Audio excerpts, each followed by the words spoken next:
কথা বলেন। একটা মানুষ যদি খুনও করে, সে যদি পলাতক হয়ে যায়, তা ঘরবাড়ি রেখে চলে যায়, আপনি তার ঘরবাড়ি গরু ছাগল চুরি করা আপনার জন্য জায়েজ না না জায়েজ? তাহলে এগুলো কি শুরু হয়েছে বাংলাদেশে? তো সেজন্য সমস্ত মুসলমানরা যেখানে এক হওয়ার সময়, ওই সময় দাড়ি টুপি পড়ে সিরাত নবী মাহফিলে বলতেছেন নবীর স্লোগান নাকি ফালতু স্লোগান? নাউজুবিল্লাহ, জোরে বলেন।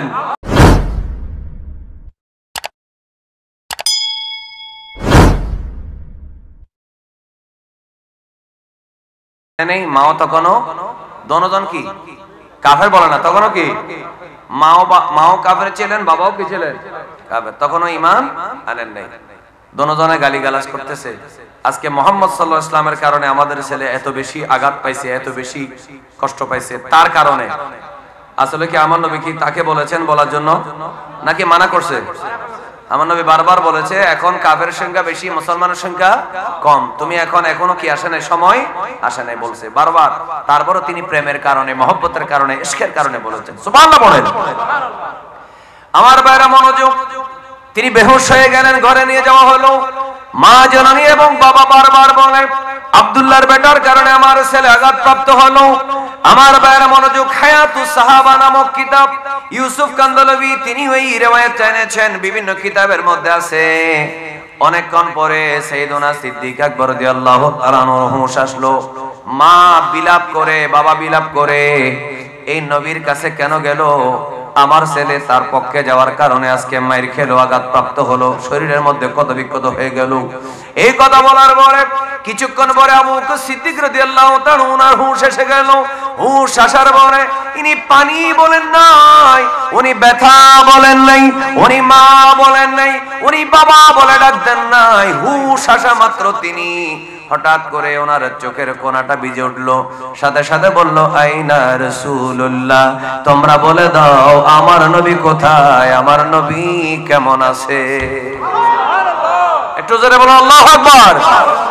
আইনা রাসূলুল্লাহ, রাসূল কোথায়, রাসূল কেমন আছে, আমাকে একটু আগে সেটি বলো। তখন মা বলতেছে, সংক্ষেপ মা বলতেছে, বাবা তোমাকে কি আব্দুল্লাহর বেটা, আমার নবীর নাম বলছে আর কি, তোমাকে কি জাদু করছে? আচ্ছা আপনারা বলুন, এটা কি জাদু নাকি মহব্বত? কেমন মহব্বত? এটা আসলে মূলত আমার নবীর মুজিজা। বলেন সাল্লাল্লাহু আলাইহি ওয়াসাল্লাম, জোরে বলেন না মারহাবা।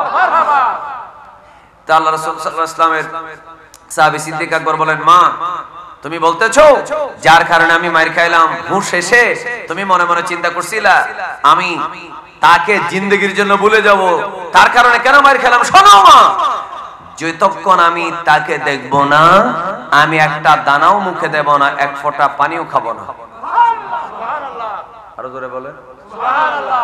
যতক্ষণ আমি তাকে দেখব না, একটা দানাও খাবো না, এক ফোঁটা পানিও মুখে দেব না। তো মা বাবা বলতেছে সত্যি সত্যি তোমাকে জাদু করছে। ঠিক আছে তাহলে তুমি শুয়ে থাকো, তুমি যেহেতু আমার ছেলে জান বাঁচানোর দরকার আছে না নেই? আচ্ছা আপনারা যারা এখানে বসছেন, ছেলেরা অনেকে বসেছেন, বাবারাও বসেছেন, মিডিয়াতে অনেকে শুনতেছেন।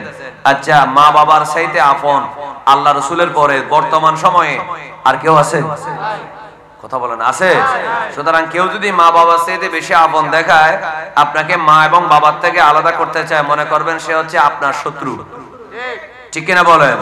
কারণ যদি শিয়ালে যদি মুরগিকে বলে তুই তোর মা বাবার সাথে থাকলে তুই ভালো করে বেশি চড়তে পারবি না, তখন বুঝতে হবে আপনি শিয়ালের পেটে যাওয়ার জন্য রেডি হতে হবে। ঠিক কিনা বলেন? যদি কোন শ্বশুর আর শাশুড়ি এটা তো করে না, আল্লাহ না করুক, কোন নেতা, কোন দলের নেতা কর্মী অথবা কোন জঙ্গি গোষ্ঠী যদি বলে তোর মা বাপ ছাড়ি দে, তুই আমাদের সাথে বেরিয়ে যা, তোকে আমরা লক্ষ লক্ষ টাকা বেতন দেব, তুই ইসলামের জন্য গায়ের মধ্যে বোম মেরে লাভ দিবি, মা বাপ লাগবে না, ইসলাম প্রচার করব, তুই বোম খাবি, মরি যাবি, আর এদিকে বেস্তের মধ্যে ঢুকি যাবি। একটু নাউজুবিল্লাহ বলেন। এরকম অনেক কুলাঙ্গার দল আছে না নেই? এজন্য আজকে ভান্ডারিপাড়ায় বলে যাচ্ছি, ইসলামের নাম দিয়ে অনেক 2 নাম্বার দল বের হয়েছে, এজিদের দল। খবরদার ওই জঙ্গি গোষ্ঠীর সাথে কোন অবস্থাতেই আপোষ করা যাবে না। বলেন আপোষ করা যাবে? আপনারা কি মনে কষ্ট আনতেছেন? এই জন্য মা এবং বাবার চাইতে আল্লাহ এবং রসুলের পরে আর কেউ আপন হতে পারে না। তো মা কাফের, বাবাও কাফের, কিন্তু বলতেছে তুমি যেহেতু কিছুই খাবে না, রসুলকে না দেখলে ঠিক আছে আমরা তাকে নিয়ে আসি। সুবহানাল্লাহ বলেন।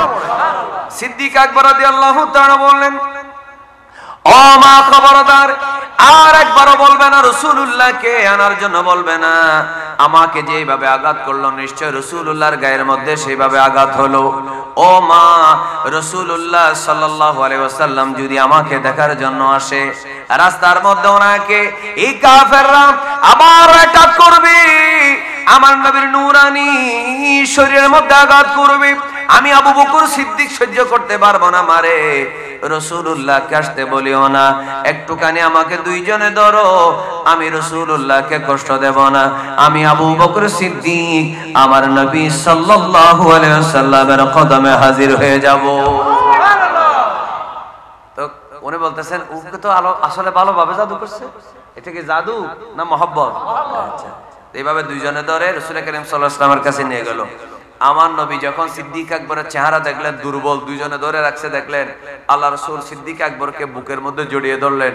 আল্লাহ রাসূলকে কপালে চুমা দিয়ে সিদ্দিক আকবর বলতেছেন, ইয়া রাসূলুল্লাহ, আপনাকে সুস্থ দেখে আমার সব ব্যথা দূর হয়ে গেছে, আমি তো রাসূলের প্রেমের রোগী। একটু জোরে বলেন মারহাবা। আমাদের হযরতে আল্লামা গাজী শেরে বাংলা আল কাদেরী রাহমাতুল্লাহ যেমন বলেন, মাই তো বিমারে নবী হো, আপনি অসুস্থ, আপনি খুব দুর্বল হয়ে গেছেন, ডাক্তার দেখাবো? তিনি বলেন, মাই তো বিমারে নবী হো, আমি ডাক্তারের রোগের রোগী না, আমি রাসূলের প্রেমের রোগের রোগী। সুবহানাল্লাহ। তো জোরে বলেন মারহাবা। তো সিদ্দিক আকবর রাদিয়াল্লাহু তাআলা আনহু তখন আল্লাহ রাসূলকে জড়িয়ে ধরলেন। তখন আল্লাহ রাসূল বললেন, আবু বকর, এইভাবে তোমাকে মানা করছিলাম না?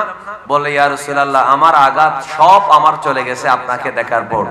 এই কথা বলার পর রাসূল করিম সাল্লাল্লাহু আলাইহি ওয়াসাল্লামের কাছে সিদ্দিক আকবর বসা, তার পাশে মাও দাঁড়ানো, তার পাশে বাবাও দাঁড়ানো, কারণ ছেলে আঘাত পেয়েছে, ছেলেকে তো আর মা বাপ একলা ছাড়তে পারে না।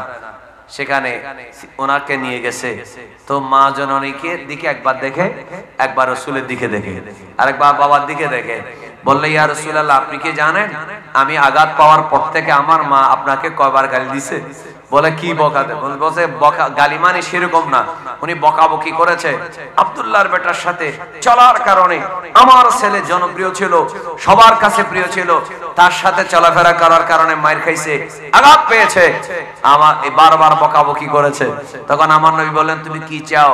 বলে, ইয়া রাসূলুল্লাহ, একটা কাজ করেন না, আপনি একটা দুই হাত তুলে দেন, আপনি আমার মাকেও মুসলমান বানিয়ে দেন। একটু মহব্বতে বলেন না সুবহানাল্লাহ। আপনি আমার মাকেও কি বানায় দেন? মুসলমান বানায় দেন। এই কথা বলার পরে আমার ভাইরা, এই যে ভান্ডারিপাড়া সুবহানিয়া মসজিদের মাঠে আপনারা যারা বসেছেন, একবার উচ্চ কণ্ঠে মহব্বতের আওয়াজে বলুন, আমার নবীজির দোয়া কবুল হওয়ার গ্যারান্টি আছে না না? আরেকবার বলেন। আল্লাহ রাসূল এইভাবে আগে আল্লাহর কাছে হাত তোলার আগে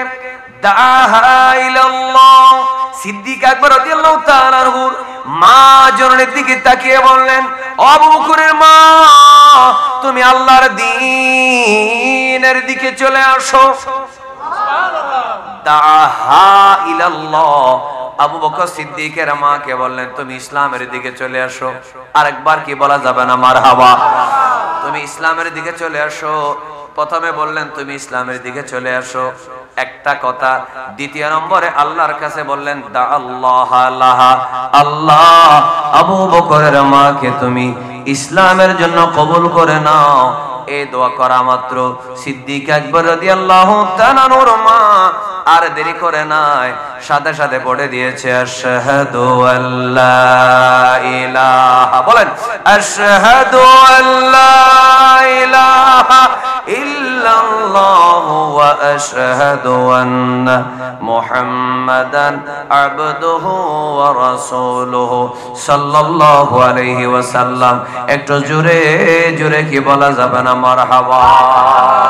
মোহাব্বতে পড়ি আল্লাহুম্মা সাল্লি, জোরে,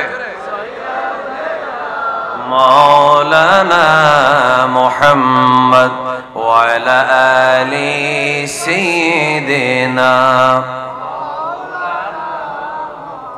গলা ছেড়ে বলেন জোরে জোরে আল্লাহুম্মা সাল্লি আলা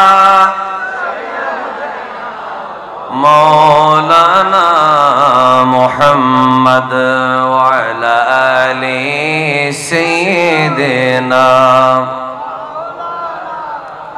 তুমি মোদের আশার আলো বলেন তুমি মোদের আশার আলো তাই তো তোমায় বাসি বলো তুমি মোদের আশার আলো তাই তো তোমায় বাসি ভালো হৃদয় নামের ফুলদানিতে হৃদয় নামের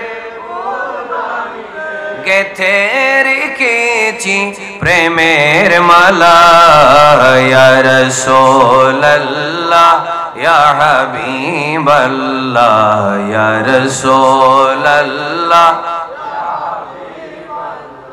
ইয়া রাসূলুল্লাহ একটু মহব্বতের আওয়াজে বলেন না সুবহানাল্লাহ। কি খারাপ লাগতেছে?